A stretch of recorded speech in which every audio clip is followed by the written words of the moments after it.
And fresh off his State of the City address last week, we have Honolulu Mayor Rick Blangiardi joining us live here on Sunrise. Yeah, so he identified many of areas of focus: HPD staffing, affordable housing. And Mayor, maybe we start there. One of your plans is to recruit and retain more officers with a bonus partially. How confident are you that this is going to work?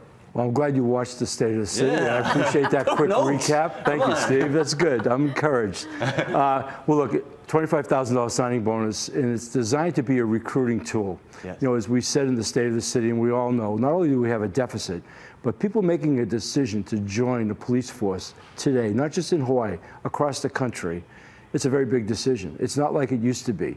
Keeping the public safe is more challenging than it's ever been before. And with that responsibility, the men and women in blue, so to speak, take that on. It's not easy. So we're hoping, because this is the largest recruiting initiative that we've ever done before, that this will help recruit our classes, because we definitely need more patrol officers. As I said, if you had Joe Logan here right now, Chief Logan, he would tell you, you know, having more police officers is part of the solution on all the things that we're facing. So it's an absolute critical need for us.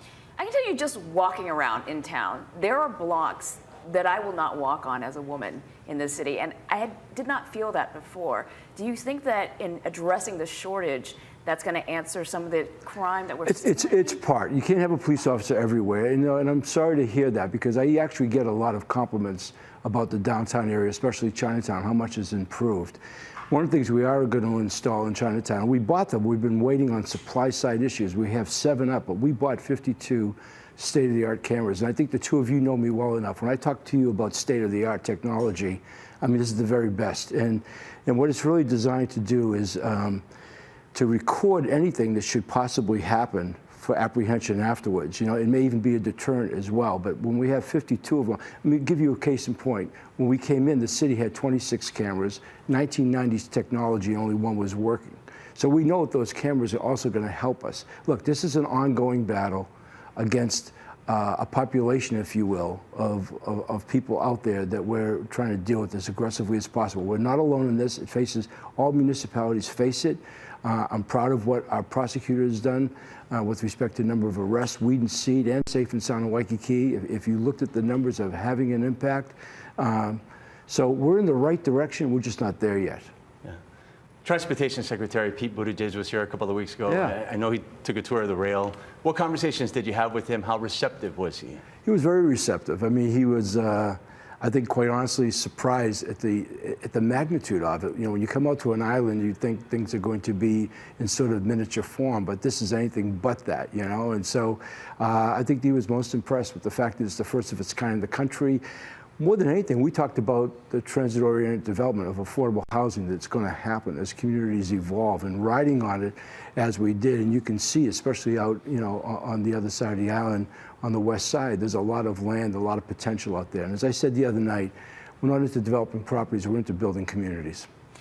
You mentioned affordable housing, and I'm just wondering, for anyone who's watching at home right now who has a dream of being able to own anything, I know you have a lot of things in the pipeline. How is this going to help them? You know, I knew you'd ask me that question. At least I felt affordable housing would be here. There's not a short answer to that, but I can tell you that what's going on right now with the city is unprecedented. I mean, it starts with making a commitment. Then it starts with having the right people, in which we've been able to assemble over the last couple of years, and then the right organizational structure, which is why we're combining our Office of Housing with Department of Land Management, which is a combination of real estate talent and land acquisition people and so on and so forth.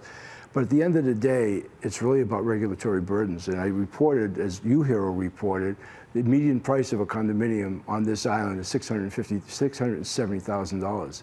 $387,000 of that is regulatory burdens, almost 60%, 58% to be exact. That's what we've got to cut into. Is the regulatory burdens are adding tremendously. We already know, living on an island, we already know, all of us who've been born here, lived here for long, that the cost of living here is higher because of shipping and everything else. But that far and away, our regulations, which the city can play an active role with the state in changing the laws, that's the hope of the future for real affordability, and we're going to do that.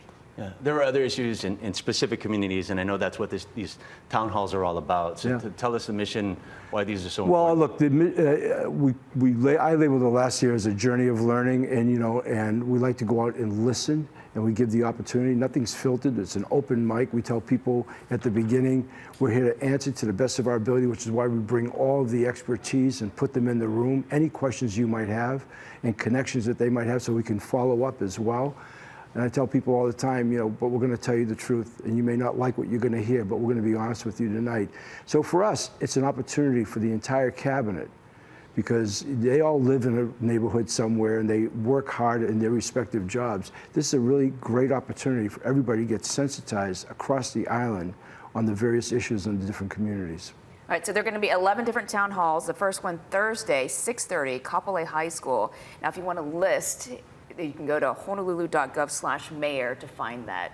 But we want to thank you for being here today. Thank you. And you're invited to come with us on the town halls. I'd love to have you. Steve volunteered. Yeah, I would like to. Anyway, it's just great to see you both again. Keep yeah. up the good work. I'm very proud of both of you. Yeah. It's good to see you. Thanks, man.